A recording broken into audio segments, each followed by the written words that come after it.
कहते हैं न कि भगवान का कुछ घट गया है।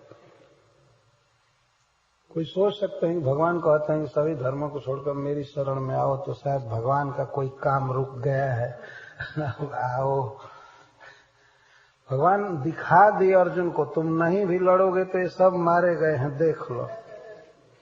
और अपने दांतों के बीच दिखा दिए, कच कच दबा करके रोटी के टुकड़े की तरह सबको पीस रहे हैं दांतों में। और अर्जुन देख, रीते त्वाम न भविष्यन्ति सर्वे, तुम्हारे बिना भी ये कोई नहीं बचेंगे, मारो या मत मारो।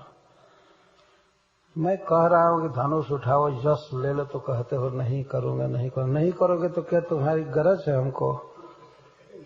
नहीं करोगे, नहीं करोगे, जाओ नहीं करोगे तो। अब अर्जुन का नहीं करिष्ये वचनं। भगवान ऐसे कहे हैं, 18वें अध्याय में कहते हैं, देखो यदि मेरी बात तुम नहीं सुनोगे, नश्रोष्यसि विनाश्यसि, नष्ट हो जाओगे। भगवान यहां तक कह दिए कि मैंने जो कुछ कहना था कह दिया। विमृश्येतद् अशेषेण यथेच्छसि तथा कुरु। मैं जो कुछ कहा हूं एक बार सोच लो, विचार कर लो, और मैं फोर्स नहीं करता हूं, सब विचार करने के बाद यथा इच्छसि तथा कुरु, जैसी इच्छा हो ऐसा करो। लेकिन एक बात कह देता हूं, यदि अहंकार के वश तुम मेरी बात नहीं मानोगे तो तुम नष्ट हो जाओगे। नश्रोष्यसि विनाश्यसि। और यहां तक भगवान कहते हैं, जदहंकारमाश्रित्य न ज्योत्स्य इति मन्य से मिथ्यैष व्यवसायस्ते प्रकृति स्वाम नियोक्ष्यति। जो तुम यह सोच रहे हो मिथ्या अहंकार से कि मैं नहीं लड़ूंगा, मैं बहुत दयालु हूं, मैं परिवार के लिए बहुत स्नेह कर रहा हूं, तो तुम्हारा मिथ्या अहंकार है। तुम्हारा स्वभाव तुमको युद्ध में जोतेगा। आज मेरे कहने से नहीं लड़ रहे हो, तुम अपने स्वभाव से प्रेरित होकर के लड़ोगे। तुम्हारी निंदा कोई कर देगा, उसी समय धनुष उठा लोगे। और भगवान कह रहे थे उसके 12वें, 13वें, 14वें दिन युधिष्ठिर की गर्दन काटने के लिए तैयार हो गए थे। अर्जुन की दशा तो समझ गए, भगवान के आदेश से करने लगे। लेकिन एक दिन की बात थी, कर्ण ने बहुत बाण मारा महाराज युधिष्ठिर को। वो प्रतिज्ञा किया था कि मैं अर्जुन को ही मार सकूंगा। कुंती को वचन दिया था और किसी को नहीं मारूंगा। तो और भाइयों को पकड़ पकड़ कर छोड़ देता था। और अर्जुन दूसरी जगह युद्ध कर रहे थे, तो महाराज युधिष्ठिर पर वो बहुत तीखा तीखा बाण मारा। जान से नहीं मारना था उसको, जो बहुत बड़ा धनुर्धर था। तो मारा, कोमल शरीर महाराज युधिष्ठिर बाण खाकर विकल हो गए। तो उनका सारथी उनको ले गया शिविर में दवाई करने के लिए। वहां महाराज को मलहम पट्टी की जा रही थी और सब दवा हो रही थी। तब तक इधर पता लगा अर्जुन को कि महाराज युधिष्ठिर घायल हो गए हैं। तो ये युद्ध रोक कर और गए देखने के लिए। उन्होंने कहा कृष्ण रथ को ले चलो, तो भगवान ले गए रथ को। वहां गए, प्रणाम किए, देखे तो महाराज कराह रहे थे, आह आह कर रहे थे। तो प्रणाम किए। युधिष्ठिर महाराज ने जब अर्जुन को देखा तो वे बहुत प्रसन्न हुए और वे ऐसे ही बकने लगे दुख में, अर्जुन तुम बहुत अच्छा किया, बहुत अच्छा किया कि कर्ण का वध कर दिया। वो बहुत दुष्ट है, यह है वह है, बहुत क्रूर है। लेकिन अर्जुन तो मारे नहीं थे कर्ण को, कि महाराज को देखने आए थे। तो अर्जुन ने कहा कि महाराज मैं कल उसका वध कर दूंगा, आप चिंता मत कीजिए, हम आपको देखने आ गए, हमने वध नहीं किया। इतने पर ही युधिष्ठिर महाराज अकस्मात कहने लगे, अरे नपुंसक कहीं के, सचमुच तुम नपुंसक हिंजड़ा, ये गांडीव धनुष क्यों लेकर के खड़े हो? ये दे दो भीम को, चाहे कृष्ण को दे दो, इसको धारण करने की योग्यता तुम में नहीं है। ये दे दो हथियार, ये अस्त्र दूसरे को, तुम क्या मारोगे कर्ण को? और अर्जुन पहले प्रतिज्ञा किए थे कि जो कोई व्यक्ति कह देगा कि तुम गांडीव धनुष धारण करने के योग्य नहीं हो तो उसका मस्तक काट लूंगा। वो अद्भुत धनुष था, उसको वास्तव में धारण करने की योग्यता केवल अर्जुन में थी और भगवान कृष्ण में। ये प्रतिज्ञा किए थे। और महाराज युधिष्ठिर दुख में यह बात उस दिन बोल दिए। तो अर्जुन का देखिए स्वभाव, जो भगवान कहते थे कि प्रकृति त्वाम नियुक्ष्यति, तुम्हारा स्वभाव तुमको नियुक्त करेगा युद्ध में। वहां युधिष्ठिर महाराज थे, भगवान कृष्ण थे, अर्जुन थे। अर्जुन अपनी तलवार निकालने लगा, अपना स्वॉर्ड, अपना खड्ग निकालने लगे। तो भगवान पूछने लगे, अर्जुन यहाँ पर तुम्हारा कोई बैरी नहीं है, ये क्यों खड्ग निकाल रहे हो, क्यों तलवार निकाल रहे हो? तो अर्जुन कहते हैं, आपको पता नहीं है कि मैंने प्रतिज्ञा किया है कि जो कोई कह देगा कि गांडीव धनुष धारण की योग्यता तुम्हें नहीं है, उसका मस्तक काटूंगा। तो मैं अपनी प्रतिज्ञा पूरी करने के लिए युधिष्ठिर का गर्दन काटना चाहता हूँ। तो भगवान अब तो हंसते होंगे कि उस दिन तो इतनी दया आ रही थी कि रथ पर पीछे बैठ गए थे, रो रहे थे, नहीं मारूंगा, नहीं मारूंगा। और अब क्या हो गया? यही है स्वभाव मनुष्य का। भगवान समझ रहे थे कि अर्जुन का स्वभाव, इसलिए उनको उसी कर्म में लगा रहे थे। तो भगवान ने कहा, ठीक है, तुम अपनी प्रतिज्ञा का पालन करो,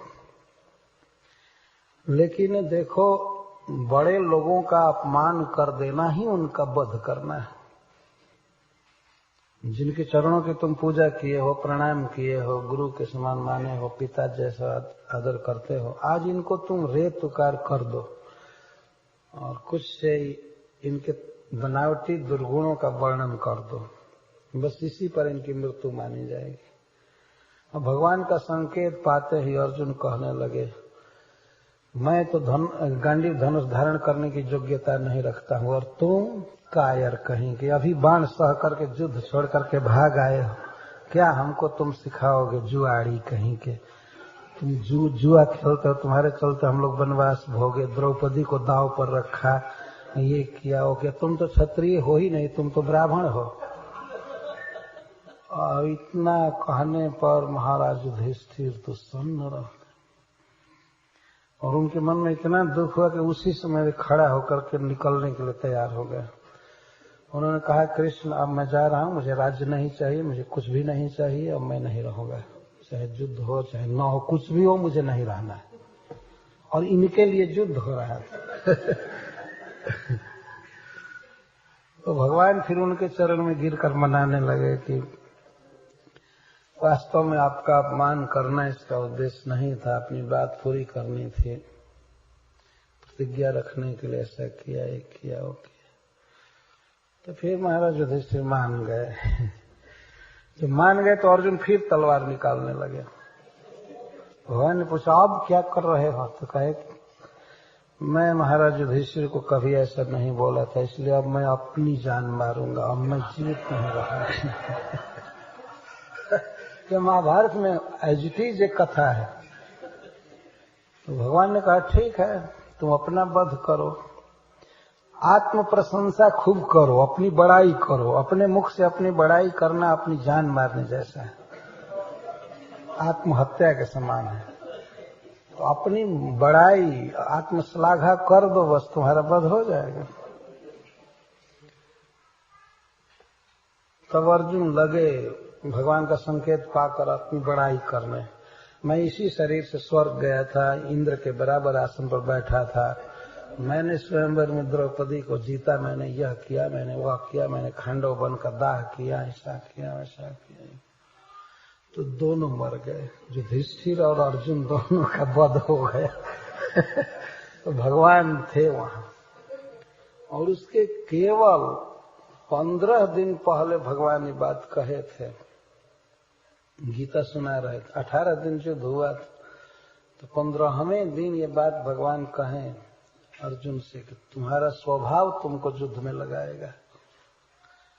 तो जब तुम्हारा लड़ने का स्वभाव है ही, तो मेरे कहने से क्यों नहीं लड़ रहे हो? दोनों काम हो जाएगा कि कृष्ण की आज्ञा का पालन किया, आखिर लड़ना तो तुमको है ही।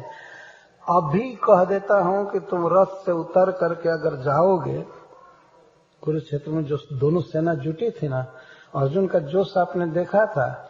कृष्ण से कहते हैं कि सेनयोर उभयोर मध्य रथम स्थापयामि अच्युत, हे अच्युत, दोनों सेनाओं के बीच में मेरा रथ खड़ा कीजिए, और मैं देखना चाहता हूं कि धार्त राष्ट्र दुर्बुद्धि युद्धे प्रिय चिकीर्षव, दुर्बुद्धि दुर्योधन का हित करने के लिए कौन कौन लोग आए हैं, जरा मैं उनका चेहरा देखना चाहता हूं।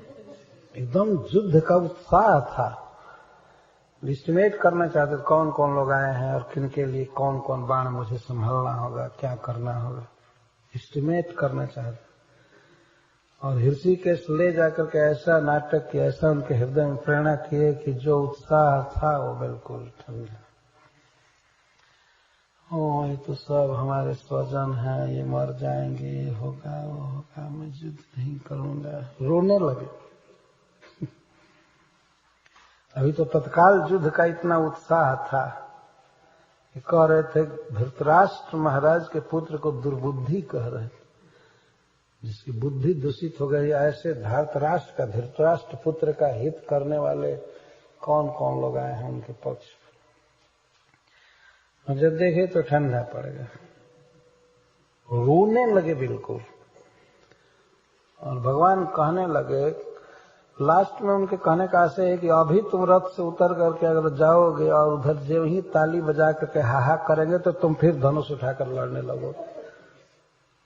और वास्तव में ये बात होती, यदि भगवान छुट्टी कर देते कि ठीक है तब जाओ, तब तुम मत लड़ो, हम लोग लड़ेंगे जो देखना होगा।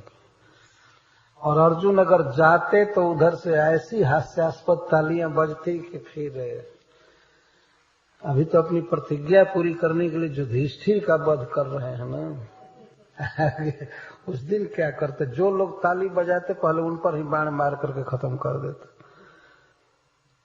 यही मनुष्य का स्वभाव। तो यथेच्छसि तथा कुरु, भगवान गीता सुनाने के बाद कहते हैं, लेकिन ये कहते हैं कि जब मेरी बात नहीं मानोगे तो तुम